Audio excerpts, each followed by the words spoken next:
To be honest with you, the odds of succeeding is not great.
I had this idea for this video today, and it was something where I was going to do kind of like a scripted video of like where I sit down and like talk to the camera and kind of I wrote down like a whole script and like was going to talk to you like in a certain way, and then I don't know, so I might as well just read it to you and kind of get your take on it. So this is kind of what I wrote down. It's very raw. It's something that was kind of bothering me, and I set up this whole like fancy setup. I had my fancy lens on. It was very intimate, and then there was just exterior noise, and I couldn't get the lighting right, and it just wasn't working for me. So I'm gonna do it my way. Sometimes you just got to do it your way, because that's the only way that you know how. What are you willing to give in return for your dreams? For most of us, a dream is crushed before we ever get the opportunity to chase it. It's funny how life gets in the way. As you get older, your responsibilities grow, and your dreams grow smaller.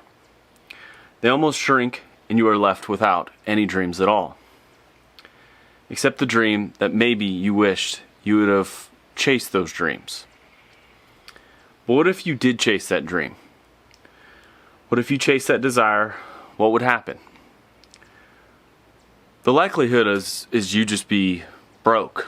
You'd be homeless, and you would have swung and missed out. You would have struck out in life. And because to be honest with you, the odds of succeeding is not great. A lot of people set out on this journey to like chase down this goal or this dream, and they either run out of money, or they run out of time, or they run out of energy to continue to chase that dream. Now, I wanted to give you kind of an example of kind of how my dreams were crushed. Because the odds of your dreams succeeding they're just not great, to be honest with you. So let me give you an example. Back in 2006, I was gifted a high school graduation present. And it was one of those presents that was like a really big deal. It was a laptop computer, and this specific computer was a MacBook. It was their first generation where you could like operate like Word documents on it, and it had this little program on there that had iMovie.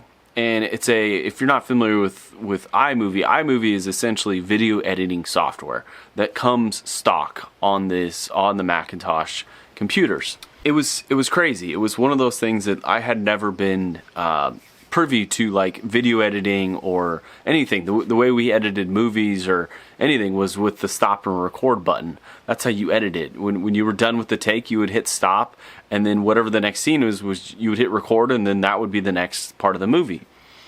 But iMovie gave you the opportunity to really cut and paste and format a real movie, like what you saw on television, or if you saw in the movie theaters, or what you saw maybe on the internet, or maybe on your computer.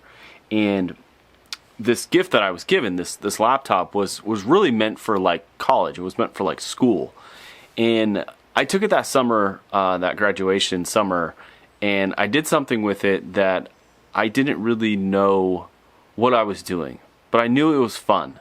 And the reason why I knew it was fun was back when I was a kid, one of my fondest memories with my father was this time we went skiing. I was probably 7, 8 years old, And it was one of those memories that have kind of lasted with me my entire life. And it was one of those adventures that we went on. And my dad, if you're not familiar with my history or my background, when I was 15 years old, my dad died in a motorcycle accident on his way to an Oakland Raiders game with my brother. My brother survived. My father passed away. But this adventure, this skiing trip, we'd planned it all out, and I was going to get to skip school. We bought a bunch of like snow gear, and he got me up super early. And the mountain that was closest to us was Kirkwood, and it was about an hour and a half drive in my dad's little shitty Ford Ranger pickup truck. And I remember him getting us up, and he had prepared lunch.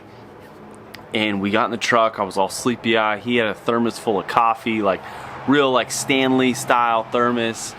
And we loaded up the gear, got in the truck, and we took off. And it was like one of the most terrifying drives of my life, because my dad was an adrenaline junkie. He was one of those guys that his Ford Range pickup truck was like his race car, and he drove it like a race car. So getting up to the mountain was just an adventure alone. And we get checked into the mountain. We buy the ski tickets. We rent some skis for me. I take a little ski lesson, and then he and I went and explored the mountain. And it was one of those days that it was just packed full of just new adventures. And it was just so magical. And what made it magical was just the whole journey, the whole adventure. I mean, we had lunch on the bed of the truck, in the snowy mountains. And, we spent all day trying not to crash. And he was 100 miles an hour and really didn't understand, as someone that was brand new to skiing, like, why aren't you going that fast? But it was one of those learning lessons. And it was one of those really cool adventures. And that was the last time I went skiing with him.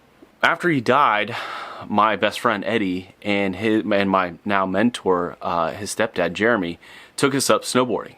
And it was one of those same things. I mean, we got up early, we got all the gear, we got snowboards, and it was just tremendous. It was such a cool day.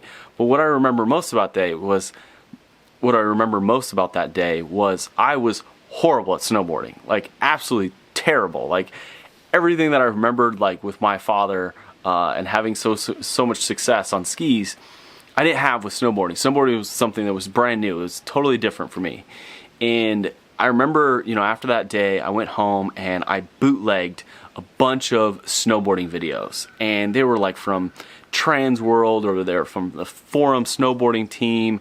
They were from Burton, all these snowboarding brands that had made these like really early stage action movies. And I downloaded them either on Napster or on LimeWire.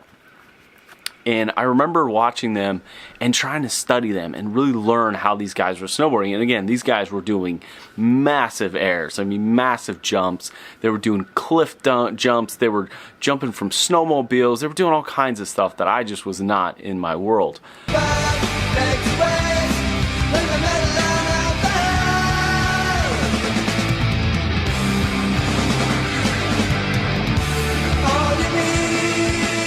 But I was just engulfed with this idea of being like an action sports guy. In my life, I've always been really known as an introvert, whatever the hell that means. And from my understanding is I was a really kind of a quiet kid. I wasn't really outspoken, but if you stuck a camera in front of me or a microphone, all of a sudden I became this performer. And it was one of those things when, after this second attempt at snowboarding, or this first attempt at snowboarding with my friend Eddie and my mentor Jeremy, I had this idea of like, why don't we make our own movie of these action sports out on snowboards and skis and doing these jumps, and we could make a movie out of it. I was so pumped up. We could put music to it, and it was pretty incredible. So like from the time I've turned 17 on this like first snowboarding trip, I had actually purchased a point and shoot camera, this really shitty camera that took horrible videos, but they were great. Like they really documented like kind of our journey and like what kind of jumps we were trying to do. And I remember like trying to get my buddies to put the camera a certain way so we could film it properly. and again, I didn't know what proper was. I just know, hey, don't miss the shot. Don't miss the jump. Maybe try it from this angle, or maybe try it from the backside of the jump, or maybe try and snowboard next to me while I go off the jump and you film, or I do the same thing with you. And it was really cool. So I had all this like raw footage of that, that winter where we snowboarded and snowboarded and snowboarded, and we just had, I don't know, probably a couple hours worth of jumps, and it was really cool. And then I get this laptop with iMovie on it, and I dumped the footage onto the computer, and I made this snowboarding video.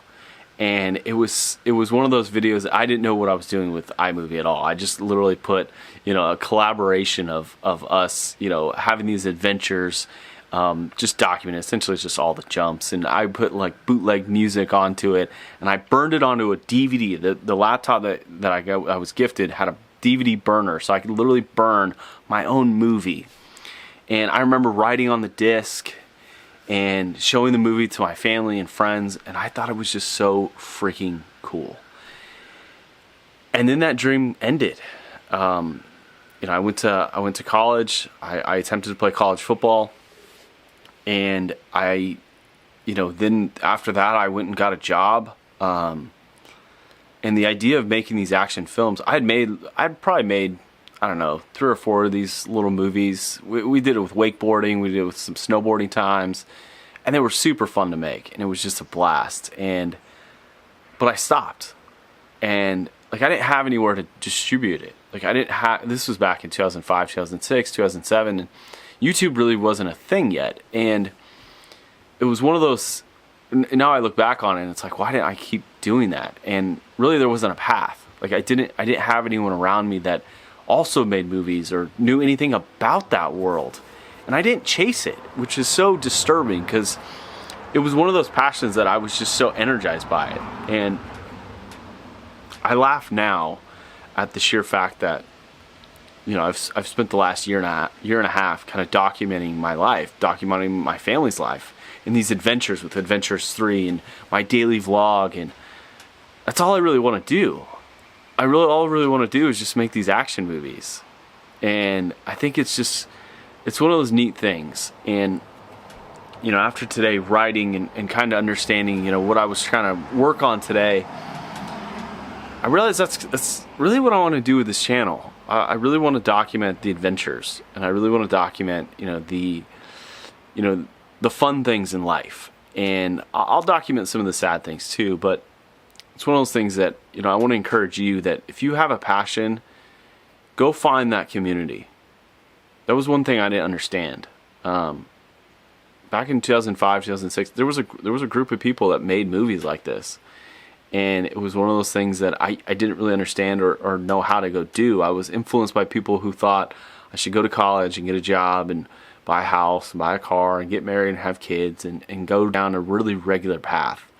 And now I sit here, coming back from Mexico with this clarity of what I really want to do and the things that I want to chase. And it's one of those things that, I've got responsibilities now. I've got properties, and I've got a family, and I've got a 5-year-old kid, and you don't always get your youth back. So if you're watching this as someone that's a younger person, maybe learn from my lesson. Find your community, find the people that are doing the thing that you're doing, and try and get around that. Try and get near that, because as someone that's 36 years old now, it's difficult. It's hard. And it's hard to make those big giant leaps or those big giant, gambles or those risks, because I do have a lot on the line, and there's other people, counting on me to, put food on the table and keep a roof over their head. But it's one of those things that even with those responsibilities, I still think you should chase down your dream.